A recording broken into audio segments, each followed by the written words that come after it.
사도 요한이 환상을 보게 되었는데 뒤에서 나팔 소리 같은 큰 주님의 음성이 들렸는데 뒤를 돌아보니까 환상이 열렸습니다. 근데 그것에 보인 주님의 모습이 7 촛대 사이를 거니시는 주님의 모습을 보게 된 것입니다. 여러분, 계시록은 주님의 완전한 구속 역사, 주님께서 완전히 이루실 완전한 구속 역사를 계시해주는 그러한 책이라고 말씀드렸습니다.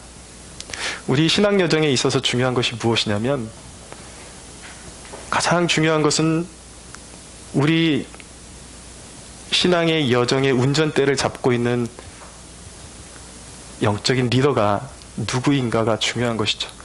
우리가 이 험난한 영적 싸움이 있는 이 신앙의 여정을 걷고 있는데 우리 리더가 누구인지도 모르고 믿을 만한 존재인지도 모르고 그렇게 걸어간다면 실패하는 인생이 될 수밖에 없을 것입니다.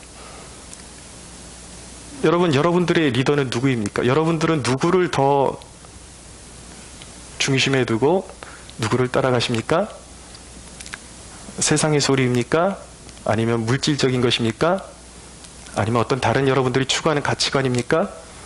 여러분, 7 촛대는 7 교회를 얘기하는 것입니다. 다시 말하면 지금 오늘 주시는 메시지가 교회를 향한 메시지라는 것을 알아야 하는 것입니다. 교회의 리더는 누구입니까? 교회의 참된 리더는 예수 그리스도이십니다. 예수님은 우리를 위해서 죽으시고 희생을 치르셨어요. 그리고 죽음의 권세를 이기셨습니다. 그분은 선한 목자이십니다. 그렇기 때문에 여러분, 주님을 따르는 자는 결코 길을 잃어버리지 않고 신앙의 여정을 완주할 수 있게 되는 것입니다.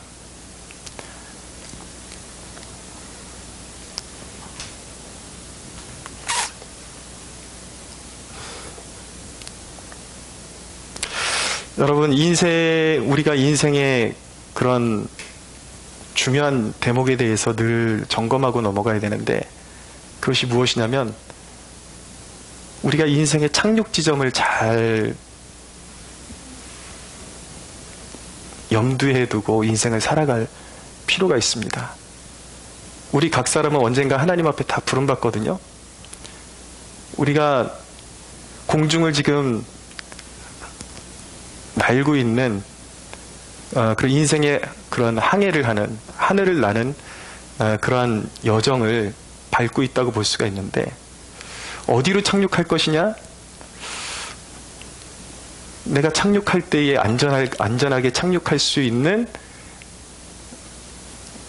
그런 마음이 준비되어져 있는가? 그 부분에 대해서 우리는 깊이 고민해 봐야 하는 것입니다.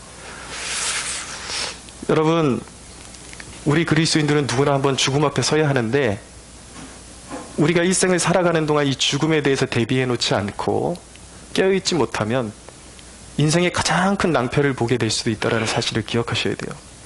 인생이 누릴 수 있는 가장 큰 복 중에 하나가 무엇이냐면 평안 가운데 숨을 거두는 것입니다. 믿으십시오. 우리는 언제 죽을지 몰라요. 그것이 인생의 착륙인데, 젊은이건 연로한 어르신이건 우리가 기억해야 하는 것은 무엇이냐면, 언제든지 주님 부르실 때에 내가 두려움 없이 눈을 감고 주님의 내가 맞이하시는 주님을 만날 수 있도록 이끌어달라는 기도가 우리에게 필요합니다. 어느 상황 가운데서든지 우리가 주님께 인생을 맡겨드리고 그분의 도우심을 구하며 나아갈 때에 우리가 인생에 착륙해야 되는 그 지점에서 주님이 우리를 받아주시고 우리를 안전하게 주님의 처소로 영접해 드리시는 축복이 있음을 믿으시기 바랍니다. 인생의 복 중에 가장 큰 복 중에 하나가 잘 죽는 것입니다. 죽음에 대한 두려움이 없이 주님의 영접을 받아서 고요하게 눈 감고 지옥의 고통이 없이 영원한 천국으로 영접해 맞이해 드리는 그런 축복을 누리는 것. 그 축복을 저와 여러분 모두가 누리게 되기를 축원합니다. 7 등대 사이로 거니시는 예수님. 7 등대는 교회라고 말씀드렸어요. 여기서 저는 2가지 감정을 느끼게 됩니다. 하나는 무엇이냐면, 하나는 두려움이에요. 주님이 7 등대 사이로 다니신다. 그것은 주님이 교회의 일거수일투족을 감독하신다라는 말씀입니다. 지켜보고 계신다라는 거예요. 우리의 상태, 영적인 상태. 오늘 예배에 대해서 제가 도전을 드렸지만 우리 예배의 상태가 어떤지 주님은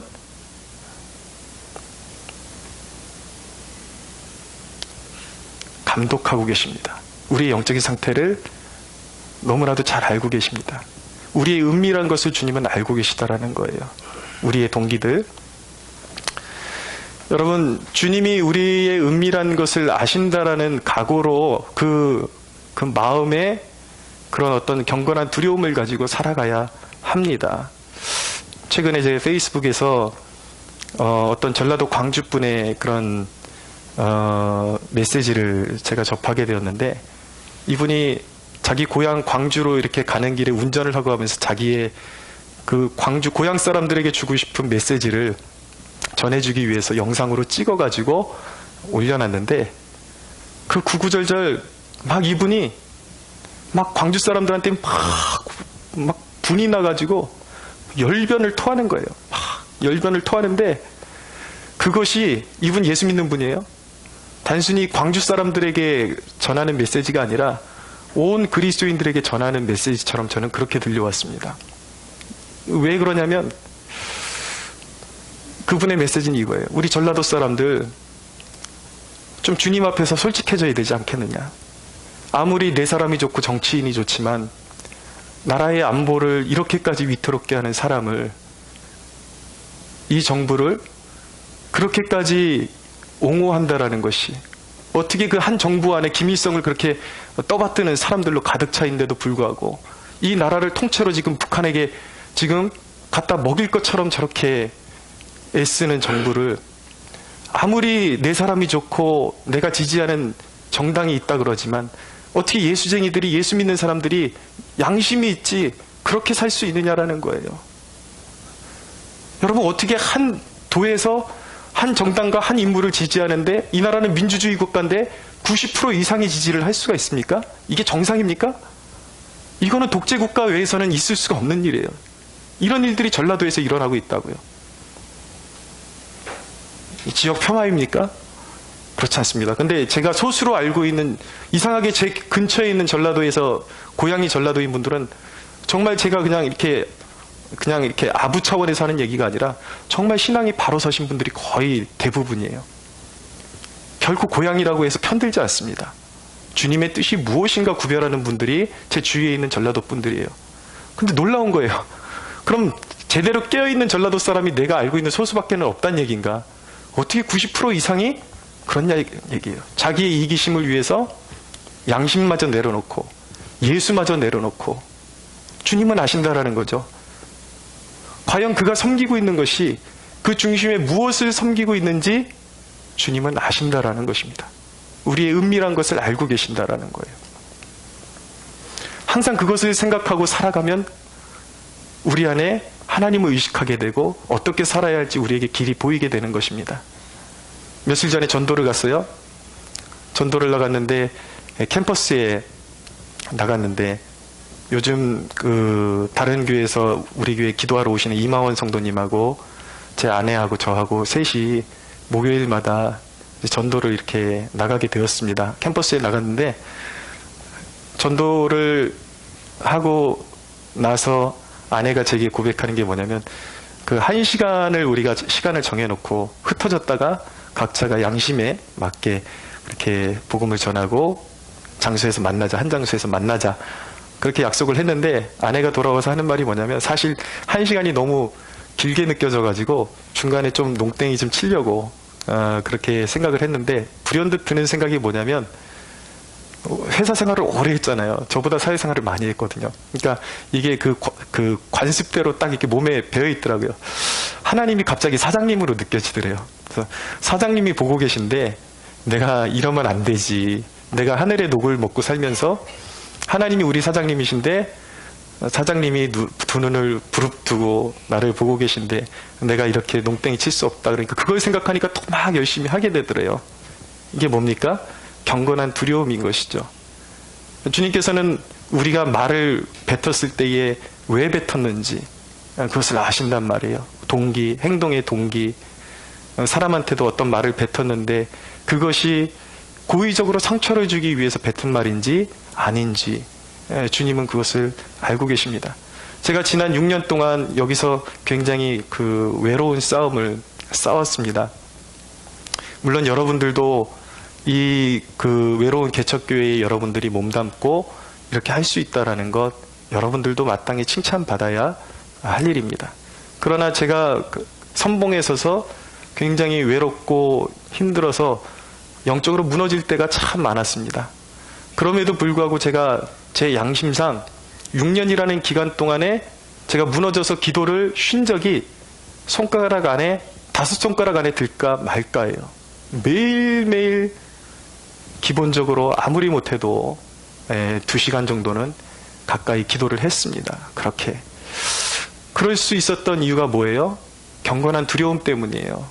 왜냐하면 이 영적인 것은 굉장히 솔직하더라고요. 내가 예배를 드리는데 주의 종으로서 주님 앞에 깨어서 끊임없이 기름 부으심을 위해서 구했을 때에 예배에 하나님의 말씀이 살아나는 것을 경험하게 됩니다. 그런데 제가 힘들다고 또 때로는 하기 싫다고 농땡이 치고 기도 생활을 소홀히 하면 이 분위기에 압도돼가지고 여러분들은 좀 이해할 수 없는 그런 이 앞에 서면 그런 압박감이 있습니다. 뭐냐면 예배 분위기가 어둡거나 아니면 사람들이 잘 듣지 않는 그런 때가 더 있어요. 유난히 듣지 않는 때가 있어요. 그리고 뭔가 눌려있는 것 같은 때 그런 이제 그런 상황 속에서도 내가 충만해야지 그걸 뚫고 넘어가는데 그 산을 넘어가는데 내가 충만하지 못하면 늘 환경에 눌려버리는 거예요. 그래서 예배가 흐지부지 끝나버리죠. 내가 딱 보니까 하나님 앞에 내가 그만큼 부르짖고 깨어있을 때는 항상 예배가 늘 좋은 것은 아니지만 그 험한 산을 관통할 수 있는 능력이 내게 부어진다는 것을 경험하게 되죠. 그런데 내가 깨어있지 못하고 농땡이 부릴 때는 항상 그 어두움에 함께 묻혀서 아니면 그 어떤 환경이나 이런 도전, 영적인 도전들에 내가 묻혀서 떠내려가 버리고 그날은 얼마나 비참한지 몰라요. 그런 실패를 경험하게 되더라는 것이죠. 그래서 내가 얼마나 하나님 앞에 솔직하게 행동했는지에 따라서 내게 주어지는 영적인 열매들이 너무나도 정직하고 솔직하다라는 것, 그리고 현실적이다라는 것을 깨닫게 되니까 주님 앞에 감히 농땡이를 필 수가 없는 거예요. 내가 주님 앞에 믿음의 씨앗을 뿌리고 기도의 씨앗을 뿌린 만큼 거둔다라는 것을 제가 실제로 체험하고 살기 때문인 것입니다. 그래서 여러분 진짜 정상적인 목회자라면 성도들한테 깨어있으라고 그렇게 누누이 도전하면서 자기 자신은 잠들어 있을 엄두를 내지 못해요. 그건 사꾼 목자예요. 그건 진짜 목사가 아니에요. 진짜 목사라면 성도들을 깨우면서 자기가 제일 앞에서 제일 두려움을 가지고 깨어있으려고 하는 것이 진정한 목자의 자세인 것입니다. 이게 뭐예요? 경건한 두려움을 통해서 나를 복종시키는 것이죠. 여러분 갈라디아서 6장 8절에 보면 심은 대로 거둔다라고 말씀하고 있습니다. 육체를 위해서 자기 육체를 위해서 육신을 위하여 심는 자는 육체로부터 썩어질 것을 거둔다. 그리고 성령을 위하여 영의 것을 심는 자들은 나중에 성령으로 말미암아 영생을 거두게 된다. 할렐루야. 여러분 거짓된 신앙을 버리십시오. 내가 한번 예수 믿었기 때문에 그 중간에는 내가 원하는 대로 살다가 죽을 때 내가 예수님 믿는다고 고백하면 당연히 영생이 취해지겠지? 가짜 믿음이에요. 심은 대로 거둔다라고 말씀하고 있어요. 진정한 믿음은 무엇입니까? 영으로 심게끔 만드는 것, 성령을 위해서 심게끔 만드는 것이 진정한 믿음인 것이죠. 그래서 그 성령을 위해서 성령께 복종하는 삶을 하루하루 심었을 때 그것이 연장되는 것이 무엇입니까? 그게 영생인 줄로 믿으시기 바랍니다. 영생을 심으셔야 돼요. 여러분, 주님이 교회를 공동체적으로도 불꽃 같은 눈동자로 감찰하고 계시고 여러분들 한 사람 한 사람을 여러분들이 영의 상태를, 은밀한 것들을 다 살피고 계신다라는 경건한 두려움을 회복할 수 있게 되기를 바랍니다. 그 경건한 두려움이 여러분들의 거룩이 되게 하시고 여러분들의 성실함이 되도록 그렇게 살아가십시오. 할렐루야. 두 번째로, 첫째는 그런 두려움을 느껴요. 주님이 촛대 사이로 거니신다라는 이 대목에서. 두 번째는 위로를 느낍니다. 위로. 주님께서 오늘 말씀해 보면은 긴 세마포 옷을 다리에, 발에 끌리도록 입으시고 순금으로 된 띠를 띠고 계시다, 가슴에. 그렇게 말씀하고 있습니다. 대부분의 학자들은 이 모습이 대제사장의 모습이라고 거의 동의를 합니다. 대제사장이 맡은 사명이 무엇입니까? 그것은 중보적 역할을 감당하는 거예요. 죄인과 하나님 사이에 다리를 놔주는 것이죠. 제사를 집전하고 죄인을 하나님 앞에 끌어가서 죄 용서함 받을 수 있도록 중재하는 역할을 하는 존재가 바로 대제사장인 것입니다. 주님이 우리에게 중보자가 되신다라는 것입니다. 제가 말씀 찾아서 읽어드리겠습니다. 디모데전서 2장 5절에 보면 하나님은 한 분이시요 또 하나님과 사람 사이의 중보자도 한 분이시니 곧 사람이신 그리스도 예수라. 예수님은 우리의 진정한 대제사장이 되십니다. 할렐루야. 예수님은 우리의 중보자가 되십니다. 예수님이 우리의 중보자가 되신다라는 것은 첫째로 우리를 위해서 기도해 주신다라는 거예요. 또 한 가지는 무엇이냐면 우리의 기도가 연락될 수 있도록 중재 역할을 하신다라는 것입니다. 우리의 기도가 하나님 아버지께 연락될 수 있는 것은 누구 때문입니까? 온전히 예수 그리스도의 중보, 중재 때문인 것입니다. 이 부분이 굉장히 중요해요. 여러분들, 생각보다 원수들이 여러분들이 잘 모르는 부분에 있어서, 여러분들이 소홀히 여기는 부분에 있어서 틈탄다라는 사실을 기억하셔야 돼요. 이 부분이 왜 중요하냐면 이 중세에는 캐톨릭에서 면죄부라는 것을 팔았습니다.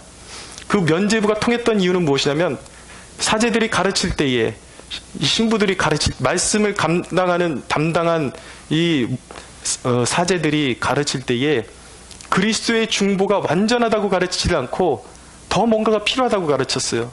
완전하지 않기 때문에 때로는 사도 바울이 중보가 될 수 있고 마리아가 중보가 될 수 있고 기독교 성인들이 중보가 될 수가 있다. 이래서 이제 면죄부를 팔 수 있는 이제 합리성을 그들이 거기에 부여를 했단 말이에요. 그리고 예수 그리스도만으로 충분하다고 믿지 않았기 때문에, 그렇게 가르치지 않았기 때문에 그들은 자신들의 죄를 사제들에게 고백해야 죄를 용서받는 줄로 알고 있었습니다. 그러나 우리의 죄를 용서하시는 완전한 우리의 의가 되시는 분이 누구십니까? 오직 예수 그리스도 외에는 없는 것입니다. 할렐루야. 그분만으로 충족되는 것입니다. 그분의 이름으로 우리의 기도가 하나님 아버지께 연락되는 것입니다. 믿으십시오? 아멘. 근데 여러분, 중요한 것은 예수님이 우리의 중보자 되신다. 우리 신앙의 위로가 바로 여기 있는 것입니다. 우리는 온전치 못해요. 때때로 넘어집니다. 자꾸 쓰러집니다. 감정의 노예가 됩니다. 그래서 어쩔 줄 모르고 영적으로 헤매일 때 우리에게 소망은 무엇인가? 그런 우리를 위해서 주님이 친히 중보하신다라는 거예요. 베드로가 주님을 배반했지만 베드로가 다시 회복될 수 있었던 그 이유가 무엇입니까? 주님의 중보의 은혜 때문에 베드로가 다시 회복될 수 있었다라는 것을 우리가 기억할 필요가 있는 것입니다. 누가복음 22장에 있는 말씀,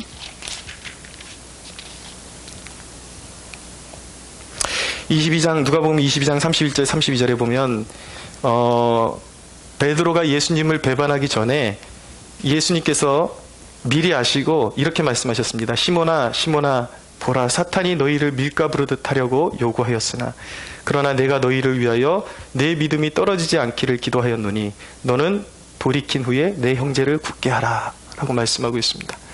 주님께서 이렇게 말씀하셨는데도 불구하고 나는 절대 주님을 배반하지 않을 것이라고 베드로가 그렇게 호언장담을 했다가 결국은 이제 목에 칼이 들어오게 생겼으니까 베드로의 마음이 바뀌는 거예요.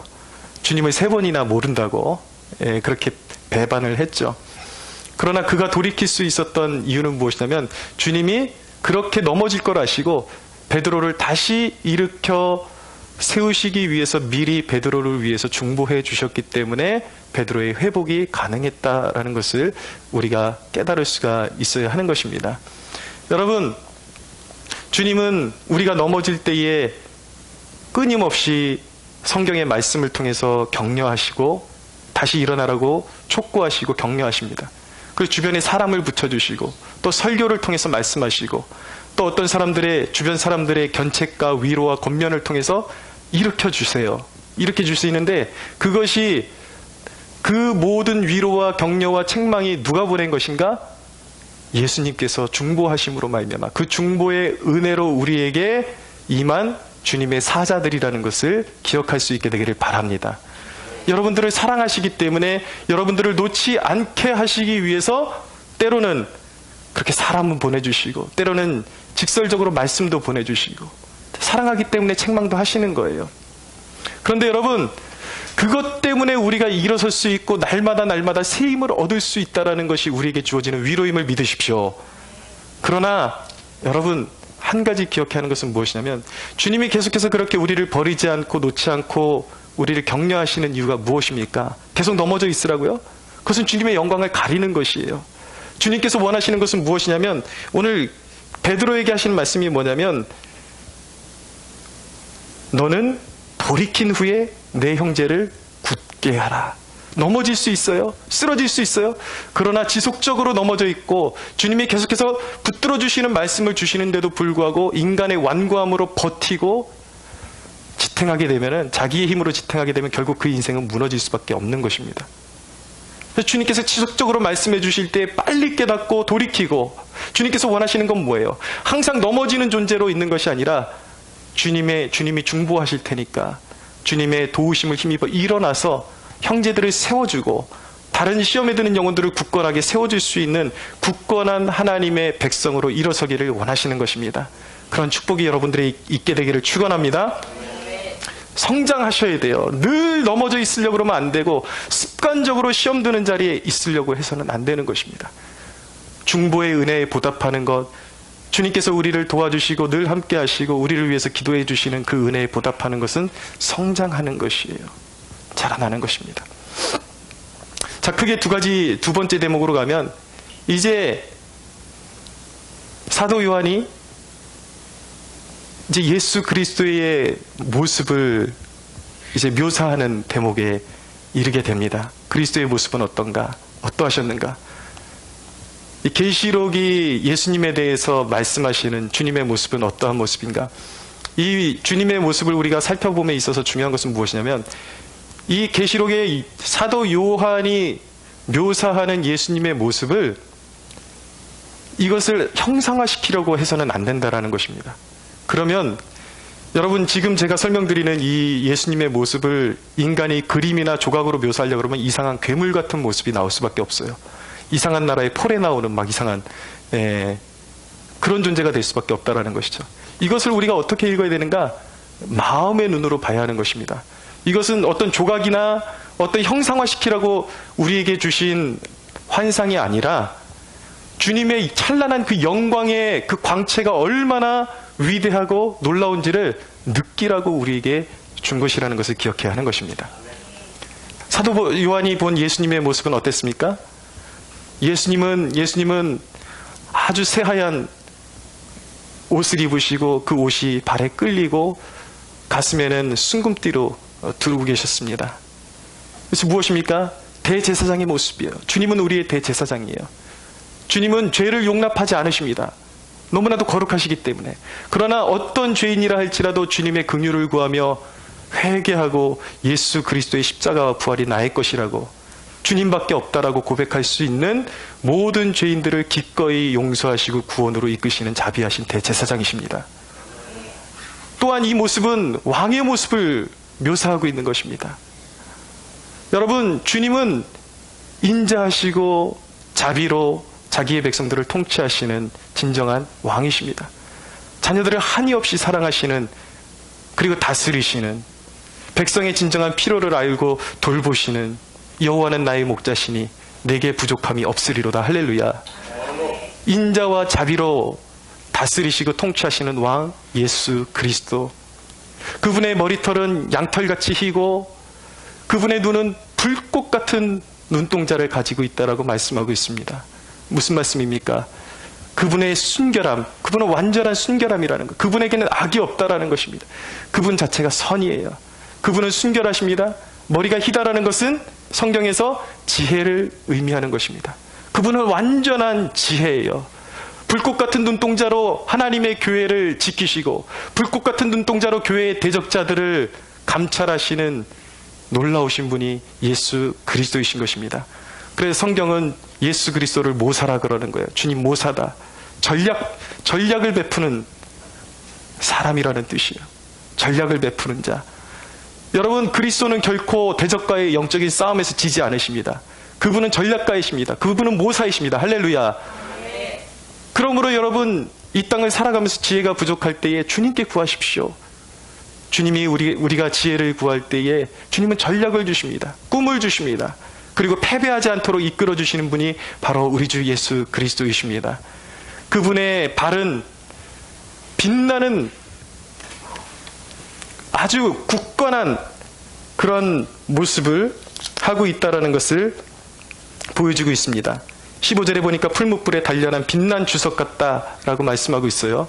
주님의 발은 이 땅에 육신을 입고 오셨을 때에 십자가에 못 박힌 발이었습니다. 연약한 발이었습니다. 그러나 부활하시고 승천하신 주님의 발은 빛나는 단련된 빛난 주석 같은 발을 가지고 계신 분이에요. 무슨 말이에요? 교회를 향하여 대적하는 대적들을 한 번에 밟아서 으깨버릴 수 있는 권세가 그에게 있다라는 것입니다. 할렐루야. 권세와 힘, 능력. 여러분, 주님은 주님의 백성들을 팔에 안으시고 굳건하게 서서 대적들에게 주의 자녀들을 넘기지 아니하시는 그런 위대하시고 놀라운 장수이십니다. 주님의 음성은 어떻습니까? 주님의 음성은 많은 물소리와 같다라고 말씀하고 있어요. 그분의 오른손에는 7별을 쥐고 있다. 7교회 사자들을 말하는 것입니다. 이 7교회 사자에 대한 이야기는 다음에 제가 설명해 드리겠습니다. 7교회 사자를 오른손으로 쥐시고, 오른손이 의미하는 건 무엇입니까? 권능으로 쥐고 계시다라는 것입니다. 우리 캠퍼스 성막교회가 아무리 작고 보잘것 없어 보여도 주님의 오른손이 붙들고 계시기에 음부의 권세가 이기지 못하는 것을 믿으시기 바랍니다. 주님의 음성은 많은 물소리와 같다라고 말씀하고 있어요. 그 입에서는 날선, 좌우의 날선 검이 나온다라고 말씀하고 있습니다. 많은 물소리. 여러분, 에스겔서에도 보면은 주님의 음성을 많은 물소리와 같다라고 말씀하고 있어요. 그것은 무엇입니까? 우리가 지난번에도 제가 말씀드렸지만 성경의 언어가 굉장히 함축적으로 되어 있다는 것을 깨달으셔야 돼요. 여러분, 주님이 천지를 창조하셨다. 딱 요 한마디에 끝나니까 얼마나 단순해 보입니까? 별거 아닌 것 같지만 사실 천지를 창조하셨다는 것은 우리가 입으로 표현할 수 없는, 우리의 감정으로 표현할 수 없는 우주의 삼라만상이 펼쳐졌다는 얘기거든요. 주님의 음성이 많은 물소리와 같다는 것은 무엇이냐면 범람하는 홍수의 물소리, 쓰나미가 몰려올 때 나는 소리, 그런 두려운 소리가 주님의 음성이 그런 소리라는 거예요. 무엇입니까? 주님의 원수들을 향해서 한번 입술을 발하시면 원수들이 벌벌 떨게 된다는 것입니다. 주님의 입에서 날성검이 나옵니다. 그를 대적했던 어떤 세력도 그 앞에서 두려워 떨며 마지막 날에 그 입의 검에 소멸되는 심판으로 떨어지는 역사가 일어나게 되는 것입니다. 할렐루야. 죄인들에게 주님의 음성은, 많은 물소리라는 이 주님의 음성은 두려움이에요. 그러나 우리의 그리스도인에게 이 주님의 많은 물소리와 같은 음성은 어떻게 들려와야 되는가? 승리의 함성으로 우리에게 들려와야 되는 것입니다. 그렇죠? 똑같은 폭탄이 막 떨어지고 비행기가 하늘에서 막 날아드는데 그것이 적군의 것일 때와 아군의 것일 때의 느낌이 다른 것입니다. 전쟁이라는 것 자체가 두려운 것이지만 그것이 적군의 것이라면 내가 두려워야 되지만, 똑같은 두려움에 큰 함성이 있고 폭탄이 떨어지는 소리가 있지만 나를 돕기 위해서, 나를 구원하기 위해서 돌격해 오는 아군의 비행기의 소리와 함성 소리는 우리에게 무엇입니까? 구원의 소리예요. 그러므로 여러분, 마지막 날에 천지가 다 진동하면서 주님께서 이 땅에 강림하실 때에 위엄과 큰 소리를 임하시며 천사장들의 나팔 소리로 임할 때인데, 그때 죄인들은 사시나무 떨듯이 두려워 떨게 될 것입니다. 그러나 우리는 그 소리를 들으면서 무엇이라고 고백해야 합니까? 마라나타, 주 예수여 어서 오시옵소서. 할렐루야. 우리에게는 승리의 함성이 되어야 할 줄로 믿습니다.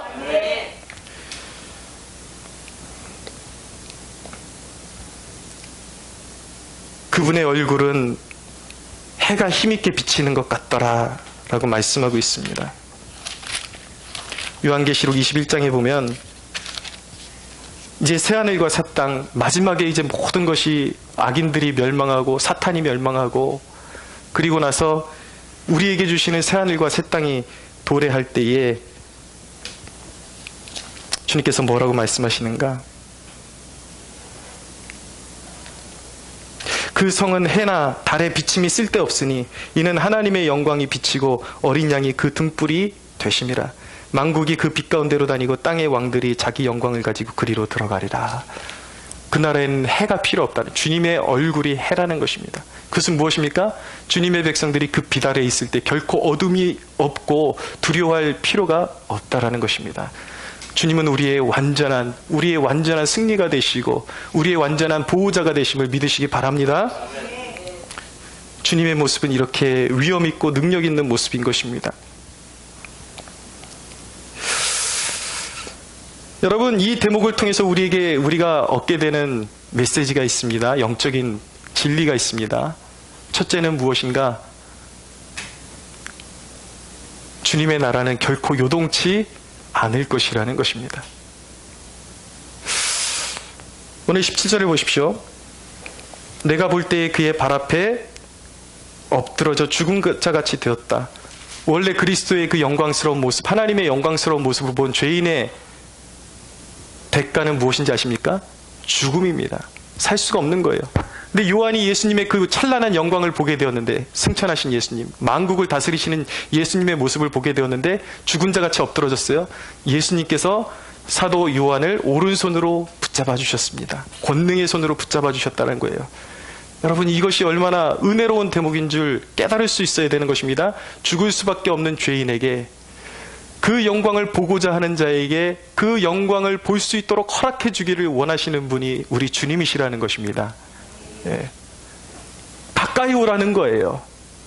죽을 수밖에 없지만 죄인들은 이제 너희는 나의 은혜로 말미암아, 나의 붙들어주는 권능으로 말미암아 그 은혜의 보좌 앞에 담대히 설 수 있는 존재가 되었다라는 것이죠. 그럼에도 불구하고 우리는 나아가지 않습니다. 주님의 영광을 구하지 않습니다. 왜입니까? 우리의 영적인 나태함과 게으름 때문에 그 영광 앞으로 나가지 않는 것이죠. 그것을 깨트려 버려야 되는 거예요. 우리의 무기력함, 영적인 나태함, 주님께서 열어놓으신 열린 문으로 들어가서 그분의 찬란한 영광을 목도할 수 있는 저와 여러분들 되기를 축원합니다. 근데 여러분, 주님의 나라는 그래서 요동치 않는 나라예요. 보십시오. 주님은 완전하십니다. 그분에겐 어두움이 없으십니다. 이 대목과 비교가 되는 것이 무엇인가? 다니엘서 2장에 보면은 다니엘이 느부갓네살 왕이 본 환상을 해석을 해줍니다. 한 큰 신상을 보게 되었어요. 세상 나라를 의미하는 것입니다. 세상의 권세. 근데 각 부위마다 재료가 달라요. 이 신상의 재료가. 머리는 보니까 순금으로 돼 있어요. 가슴과 팔은 은으로 돼 있어요. 배와 넓적다리는 노스로 돼 있어요. 종아리와 발은 어느 부분은 조금 쇠로 돼 있다가 진흙으로 변해버려요. 이것이 무엇을 의미하는 것인가? 다니엘이 하나님께 지혜를 받아서 해석을 해주는데 이런 것입니다. 각 부위가 다 그 앞으로 도래할 제국을 의미하는 거예요. 그리고 부서져 내릴 제국을 의미하는 것입니다. 머리는 바벨론을 의미하는 것이고, 그리고 가슴과 팔은 페르시아를 의미하는 것이고, 배와 넓적다리는 헬라, 그리고 다리는, 종아리는 로마 제국을 의미하는 것입니다. 근데 뜨임돌이 나와서 그 제국을 다 깨뜨려 버리는데 머리끝부터 발끝까지 이 신상이 무너져 버리는 거예요. 하나님이 말씀하시니까. 이게 세상의 실체라는 거예요. 세상 사람들이 뒤따라가고 세상 사람들이 그렇게 의지하는 세상의 실체, 그것을 완전하지 못해요. 휘황찬란해 보이고 견고해 보이지만 하나님이 말씀하신 때에 반드시 무너져 내리는 것이 세상 권세라는 것입니다. 그러나 그리스도의 나라는 요동치 않는 것입니다. 푸른 마르고 꽃은 시들어도 그의 말씀과 주님의 나라는 영원할 줄로 믿으시기 바랍니다. 그러므로 여러분, 주님은 주님의 나라를 완전하고 안전하게 완전히 성취하실 것입니다. 그것을 믿어야 되는 거예요. 그러므로 그 주님의 그 역사를, 인류의 역사를, 구원의 역사를 시작하시고 마감하실 주님의 찬란한 영광에 압도되어 있는 사도 요한에게 주님께서 오른손을 얹어주시면서 말씀하신 내용이 무엇인가? 17절을 보십시오. 17절 하반절. 두려워하지 말라. 할렐루야. 너희를 괴롭히는 어둠의 세력이 있느냐? 건강의 문제, 물질의 문제 때문에 두려워하느냐? 세상이 너희를 핍박하느냐? 두려워하지 말라. 할렐루야. 지금은 연약함 때문에 고통당하고 있지만 그 싸움을 주님이 반드시 이기게 하실 거라는 거예요. 주님은 처음과 마지막이다. 구원을 시작하시는 분도 주님이시요, 그것을 온전히 이루실 분도 주님이시다. 하나님은요, 인류가 타락하고 멸망할 수밖에 없는 그런 상황 가운데서 인류를 구원하시기 위해서 계획을 세우셨습니다. 아브라함을 택하시고 너의 후손으로 말미암아, 너의 씨로 말미암아 천하 만민이 복을 얻게 되는 그날이 올 것이라고 말씀하셨어요. 아브라함의 씨를 통해서, 다윗의 후손을 통해서 메시아가 올 것이라고 말씀하셨습니다. 그 약속의 말씀대로 아브라함의 후손에서 성령으로 잉태하신 예수 그리스도가 이 땅에 오셨습니다. 그리스도는 십자가에 못 박히시고 부활하시고 구속사역을 이루시고 하늘로 승천하셔서 이 땅에 성령을 부어주셨습니다. 누구든지 예수 그리스도를 믿는 자는 구원을 얻게 될 것입니다. 할렐루야. 구원 역사는 지속될 거예요. 그래서 지구상의 모든 주님의 택한 백성들이, 주님을 구주로 영접하는 백성들이 다 주께로 돌아오고 나면 그 백성들이 험난한 영적인 싸움을 싸울 수 있도록, 승리할 수 있도록 주님이 이끄신 후에 어느 순간이 되면 세상의 역사의 종말을 고하시는 그날이 올 거예요. 그래서 예수 그리스도는 심판장이 되시고 인류의 시간을 마무리하시고 믿지 않는 자들과 하나님을 대적하는 자들과 마귀와 사탄과 귀신의 존재, 그리고 사망까지도 영원히 불못에 던지시는 이 역사의 스토리가 준비되어 있고 이루어지고 있고 주님께서 반드시 이루실 것입니다. 네, 그것이 우리가 보고 있는 전망이에요. 예, 하나님께서 수천 년 전부터, 수천 년, 수백 년 전부터 모세와 선자들을 통해서 그리스도를 보내주시겠다는 약속의 말씀이 이루어졌습니다.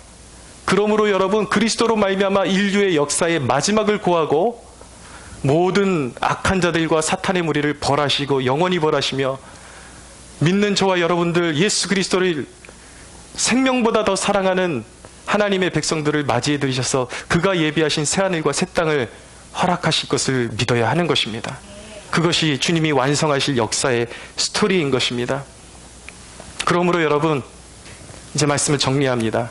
그러므로 이 대목에서 하나님이 말씀하시는, 오늘 우리에게 말씀하시는 도전은 무엇입니까?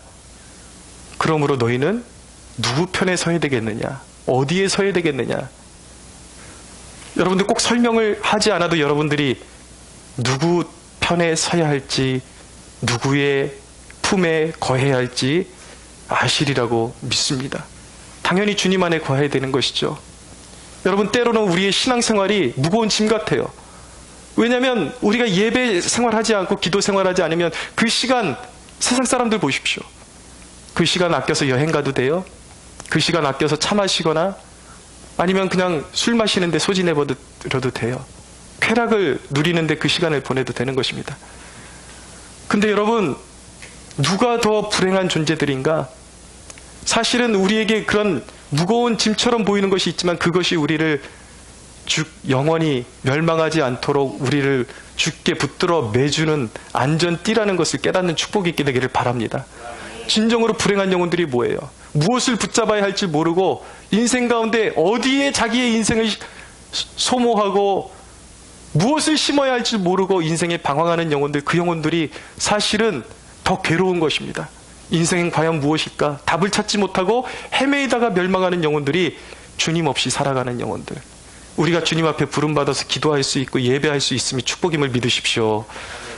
여러분, 이제 이 그리스도의 나라에 확고하게 몸을 담고 있는 그의 백성들을 통해서 하나님은 이 민족의 역사를 새롭게 써가실 것을 우리는 깨달아야 하는 것입니다. 여러분, 이 민족의 건국의 역사와 교회의 역사는 하나로 묶여 있습니다. 나라를 세우기 위해서 우리 믿음의 선조들이 했던 일은 무엇입니까? 전도하는 일이었어요. 아무리 정치를 바꿔도, 아무리 세상에 그 어떤 정책이, 좋은 정책이 있을지라도 국민이 영적으로 거듭나지 않으면, 하나님의 백성이 되지 않으면 나라가 부강해질 수 없고 나라가 온전히 설 수 없다라는 그 믿음 때문에 우리 믿음의 선조들은 전도하는 일에 생명을 걸었습니다. 그것이 나라의 시작이에요. 여러분, 예수의 심장을 가진 백성들이 이 민족의 위기 때마다 나타나서 이 민족을 위기에서 구했음을 깨달을 수 있는 축복이 있게 되기를 바랍니다. 오늘날 이 민족의 위기 가운데 진정으로 필요한 사람이 누구입니까? 하나님의 성령에 붙잡힌 사람인 것입니다. 주님의 나라에 붙들린 거룩한 하나님의 사람들인 것입니다. 믿으십시오.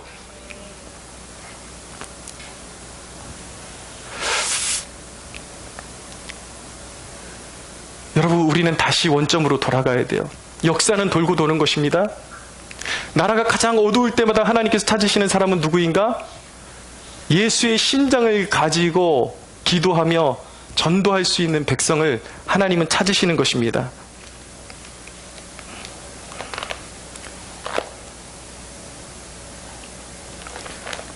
전도서에 있는 말씀 보면 이런 말씀이 있어요.